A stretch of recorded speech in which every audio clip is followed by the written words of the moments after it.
ఈరోజు ఒక important information మీ అందరితో షేర్ చేద్దాం అనుకుంటున్నాను. సనాతన ధర్మం లోపల ఒక ముఖ్యమైనది. యాక్చువల్లీ ఇప్పుడు భాద్రపద మాసం నడుస్తుంది. దీంట్లో సెకండ్ హాఫ్ ఆఫ్ భాద్రపద మాసంని పితృపక్షం అని అంటారు. అంటే పున్నమి తర్వాత మళ్ళీ అమావాస్య వరకు ఈ పితృపక్షం లోపల 15 రోజులు చాలా ఇంపార్టెంట్. ముందు వచ్చేదాన్ని ఆశ్వయుజం పితృమాసం అంటారు, ఆర్ పెద్ద అమావాస్య ఆర్ పితృమాస్య. తెలంగాణలో సద్దులు ఇలా చేసేసుకుంటూ ఉంటారు, బతుకమ్మ పండుగలు అదే అక్కడి నుంచి స్టార్ట్ అవుతాయి. సో ఈ పితృపక్షం అంటే ఏంటి, దాని ఇంపార్టెన్స్ అంటే ఏంటి చాలా వరకు తెలియదు ఇది. ఇంకోటి ఏంటి అంటే ఇప్పుడు ఈ పితృపక్షము ఇదన్నీ అది నమ్మకం అనుకోండి, సనాతన ధర్మం అనుకోండి, ఏదైనా అనుకోండి, దీని లోపల ఒక నిజం ఏంటి అని అంటే చనిపోయిన వాళ్ళందరి ఆత్మలు ఎక్కడో దగ్గర ఉంటాయి అని ఒక విశ్వాసం ఉంది హిందూ ఆచారాల ప్రకారము. Even other religions also spirits అని నమ్ముతుంటారు కొంతమంది. బట్ అవి పక్కన పెడితే మన హిందూ ధర్మం లోపల, సనాతన ధర్మం లోపల చనిపోయిన వాళ్ళ ఆత్మలు ఉంటాయి. ఇప్పుడు జనరల్గా ప్రతి సంవత్సరము తద్దినం అని పెడతారు. అంటే అతను చనిపోయిన ఆమె చనిపోయిన సంవత్సరం తర్వాత ప్రతి సంవత్సరం అదే తిథికి తద్దినం అని పెడతారు. నమ్మకం ఏంటంటే ఆ రోజు వాళ్ళ దగ్గరికి వచ్చి ఎవరైతే పూజలు చేస్తున్నారో, ఈ తద్దినం పెడుతున్నారో వాళ్ళ దగ్గరికి వచ్చి వాళ్ళకి ఆశీర్వదిస్తుంటారని. ఈ పితృపక్షం యొక్క ఇంపార్టెంట్, తద్దినానికి పితృపక్షానికి తేడా ఏంటి అంటే తద్దినం అనేది సంవత్సరానికి ఒకసారి పెడతారు. అది ఒక పర్టికులర్ పర్సన్కి పెడతారు, తల్లి తండ్రి ఎవరికైనా కానీ. ఈ పితృపక్షం లోపల ఏంటి అని అంటే తల్లిదండ్రులతో పాటు చనిపోయిన వాళ్ళ అందరికీ కూడా వాళ్ళ ప్రేయర్స్ చేస్తారు, వాళ్ళ పూజలు చేసి వాళ్ళ ఆశీర్వాదాలు తీసుకుంటారు. ముఖ్యంగా ఈ ఆశీర్వాదాలు తీసుకునే పద్ధతిని తర్పణాలు వదలడం అంటారు. ఈ తర్పణాలు ఎందుకు వదులుతారంటే, తర్పణం అంటే నార్మల్గా నువ్వులతో తర్పణం వదులుతారు. చాలా వరకు తిలోదకాలు అని మనం ఒక పదం వాడుతుంటాం. తిలోదకాలు అంటే అది మన ఏదైనా ఒక వస్తువు వదులుకోవడం అని చెప్పడం. తిలోదకాలు ఇస్తున్నారు అంటే వస్తువు వదులుకోవడం అని. ఇక్కడ తిలోదకాలు పెద్దలకు ఇస్తున్నారు అంటే ఏంటి అంటే మన ఏదైతే రుణము అనేది ఉందో ఆ రుణాన్ని మనం వదిలించేసుకుంటున్నాం. ప్రతి ఒక్కళ్ళకి ఏదో ఒక విధమైన రుణం ఉంటుంది. చాలామంది పెద్దలకి, పూర్వీకులకి ఏదో విధంగా మనం రుణపడి ఉంటాము, మన ఫ్యామిలీ మెంబర్స్.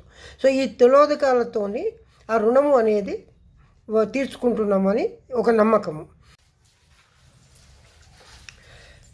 ఈరోజు ఒక ఇంపార్టెంట్ ఇన్ఫర్మేషన్ మీ అందరితో షేర్ చేద్దాం అనుకుంటున్నాను. సనాతన ధర్మం లోపల ఒక ముఖ్యమైనది. యాక్చువల్లీ ఇప్పుడు భాద్రపద మాసం నడుస్తుంది. దీంట్లో సెకండ్ హాఫ్ ఆఫ్ భాద్రపద మాసంని పితృపక్షం అని అంటారు. అంటే పున్నమి తర్వాత మళ్ళీ అమావాస్య వరకు ఈ పితృపక్షం లోపల 15 రోజులు చాలా ఇంపార్టెంట్. ముందు వచ్చేదాన్ని ఆశ్వయుజం పితృమాసం అంటారు, ఆర్ పెద్ద అమావాస్య ఆర్ పితృమాస్య. తెలంగాణలో సద్దులు ఇలా చేసేసుకుంటూ ఉంటారు, బతుకమ్మ పండుగలు అదే అక్కడి నుంచి స్టార్ట్ అవుతాయి. సో ఈ పితృపక్షం అంటే ఏంటి, దాని ఇంపార్టెన్స్ అంటే ఏంటి చాలా వరకు తెలియదు ఇది. ఇంకోటి ఏంటి అంటే ఇప్పుడు ఈ పితృపక్షము ఇదన్నీ అది నమ్మకం అనుకోండి, సనాతన ధర్మం అనుకోండి, ఏదైనా అనుకోండి, దీని లోపల ఒక నిజం ఏంటి అని అంటే చనిపోయిన వాళ్ళందరి ఆత్మలు ఎక్కడో దగ్గర ఉంటాయి అని ఒక విశ్వాసం ఉంది హిందూ ఆచారాల ప్రకారము. Even other religions also spirits అని నమ్ముతుంటారు కొంతమంది. బట్ అవి పక్కన పెడితే మన హిందూ ధర్మం లోపల, సనాతన ధర్మం లోపల చనిపోయిన వాళ్ళ ఆత్మలు ఉంటాయి. ఇప్పుడు జనరల్గా ప్రతి సంవత్సరము తద్దినం అని పెడతారు. అంటే అతను చనిపోయిన ఆమె చనిపోయిన సంవత్సరం తర్వాత ప్రతి సంవత్సరం అదే తిథికి తద్దినం అని పెడతారు. నమ్మకం ఏంటంటే ఆ రోజు వాళ్ళ దగ్గరికి వచ్చి ఎవరైతే పూజలు చేస్తున్నారో, ఈ తద్దినం పెడుతున్నారో వాళ్ళ దగ్గరికి వచ్చి వాళ్ళకి ఆశీర్వదిస్తుంటారని. ఈ పితృపక్షం యొక్క ఇంపార్టెంట్, తద్దినానికి పితృపక్షానికి తేడా ఏంటి అంటే తద్దినం అనేది సంవత్సరానికి ఒకసారి పెడతారు. అది ఒక పర్టికులర్ పర్సన్కి పెడతారు, తల్లి తండ్రి ఎవరికైనా కానీ. ఈ పితృపక్షం లోపల ఏంటి అని అంటే తల్లిదండ్రులతో పాటు చనిపోయిన వాళ్ళ అందరికీ కూడా వాళ్ళ ప్రేయర్స్ చేస్తారు, వాళ్ళ పూజలు చేసి వాళ్ళ ఆశీర్వాదాలు తీసుకుంటారు. ముఖ్యంగా ఈ ఆశీర్వాదాలు తీసుకునే పద్ధతిని తర్పణాలు వదలడం అంటారు. ఈ తర్పణాలు ఎందుకు వదులుతారంటే, తర్పణం అంటే నార్మల్గా నువ్వులతో తర్పణం వదులుతారు. చాలా వరకు తిలోదకాలు అని మనం ఒక పదం వాడుతుంటాం. తిలోదకాలు అంటే అది మన ఏదైనా ఒక వస్తువు వదులుకోవడం అని చెప్పడం. తిలోదకాలు ఇస్తున్నారు అంటే వస్తువు వదులుకోవడం అని. ఇక్కడ తిలోదకాలు పెద్దలకు ఇస్తున్నారు అంటే ఏంటి అంటే, మన ఏదైతే రుణము అనేది ఉందో ఆ రుణాన్ని మనం వదిలించేసుకుంటున్నాం. ప్రతి ఒక్కళ్ళకి ఏదో ఒక విధమైన రుణం ఉంటుంది. చాలామంది పెద్దలకి, పూర్వీకులకి ఏదో విధంగా మనం రుణపడి ఉంటాము, మన ఫ్యామిలీ మెంబర్స్. సో ఈ తిలోదకాలతోని ఆ రుణము అనేది తీర్చుకుంటున్నామని ఒక నమ్మకము.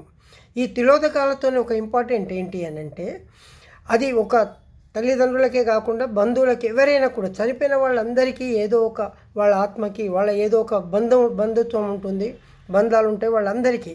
ఇటు తల్లి వైపు కానీ, తండ్రి వైపు కానీ, స్నేహితుల వైపు కానీ, ప్రతి ఒక్కళ్ళ వైపు చనిపోయిన వాళ్ళందరికీ ఈ పితృపక్షంలో మనం గుర్తుంచుకుంటాము. దీనిలో ఒక 2 ముఖ్య విశేషాలు ఏంటి అంటే, మనము జనరల్గా బ్రతికిన వాళ్ళనే మనం జనరల్గా గుర్తుంచుకోవడం చాలా తక్కువ. చనిపోయిన వాళ్ళని ఎందుకు గుర్తుంచుకుంటాము అంటే, అదొక నమ్మకంతో చనిపోయిన వాళ్ళు ఎప్పుడైనా మహానుభావులు అని అంటాం. వాళ్ళు ఎంత పాపాత్ములైనా పుణ్యాత్ములైనా అందరినీ మహాభావులు అంటాం. ఎందుకంటే ఒకసారి మనిషి చనిపోయాక పాపకర్మలన్నీ వదిలేస్తున్నారు అని చెప్పి. సో మనకి బ్రతుకున్న వాళ్ళకి చనిపోయిన వాళ్ళకి ఉన్న అంతో ఇంతో బంధం ఉంటుంది కదా. ఈ తిలోదకాలతో ఆ రుణం కూడా మనము తీర్చేసుకుంటే వాళ్ళు మనల్ని ఆశీర్వదిస్తారు. అదేవిధంగా దాన్నే తిలోదకాలతోని అంటే నువ్వులతోని తర్పణం వదిలేస్తామన్నట్టు. సో ఇవి ఎవరు చేస్తారు అని అంటే, జనరల్గా సంతానం చేస్తుంది. సంతానంలో కొడుకులు మన ఆచారం ప్రకారం కొడుకులు చేస్తారు. కొడుకులు లేకపోతే భార్య చేయొచ్చు, మనవాళ్ళు చేయొచ్చు, మనవరాళ్ళు చేయొచ్చు, బిడ్డలు, ఇది ఎవరైనా చేయొచ్చు, సోదరులు, బంధువులు కూడా చేయొచ్చు. అందుకోసమే ఈ పితృపక్షంలో ఇంపార్టెంట్ ఏంటంటే, చనిపోయిన వాళ్ళందరినీ ఒకసారి గుర్తుంచుకొని జ్ఞాపకం తెచ్చుకొని వాళ్ళ ఆశీస్సుల కోసము వాళ్ళ శుద్ధి కోసం, వారి ఆత్మ సంతృప్తి కోసము మనం చేసే ఒక పూజ అని ఈ పితృపక్షం అంటే. ఇది భాద్రపద మాసం పున్నమి నుంచి మొదలుకొని అమావాస్య వరకు. ఈ 15 రోజుల తర్వాత పిత్రమాస అని, ఏ తిథిలో అయితే చనిపోయారో అందరికీ తెలియకపోవచ్చు. ఈ పిత్రమాస అనేది ఏంటి అంటే, చనిపోయిన వాళ్ళ అందరికీ యాక్చువల్లీ ఈ పిత్రమాస అనేది మన దేశంలో కాదు, వేరే ఫారెన్ కంట్రీస్ లోపల కూడా ఎల్డర్స్ డే అని ఏదో ఒకటి ఇలాంటిది ఒకటి ఉంది. సో అంటే చనిపోయిన వాళ్ళందరినీ మనం గుర్తు తీసుకొని వాళ్ళ ఆశీస్సులు తీసుకుంటామని. సో ఈ పితృపక్షం లోపల ఈ ఇన్ఫర్మేషన్ నాకు తెలిసిన అంతో ఇంతో నాలెడ్జ్తోని అందరికి షేర్ చేద్దామని నేను ఈ మెసేజ్ ఇస్తున్నాను.